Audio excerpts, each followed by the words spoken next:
Sabi nga nila, eat apple a day keeps the doctors away. Kaya ito nakaugalian ko na talaga to. Matagal ko na tong ginagawa. Green apple po ang aking breakfast.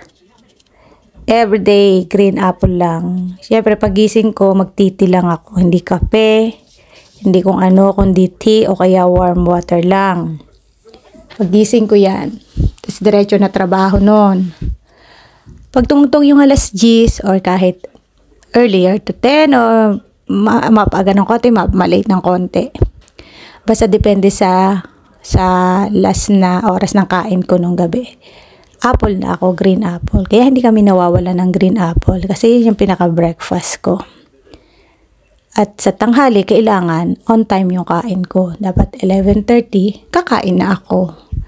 Ayoko kasi nung kaya lang ako kakain na gutom na. Ayoko nung ganun.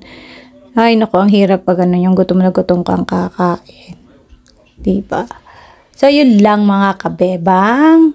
So, breakfast ko po, yan ay everyday breakfast. Basta pag tumutong ng alas 10, apple time na ako. Green apple lang ang aking apple na kinakain tuwing breakfast.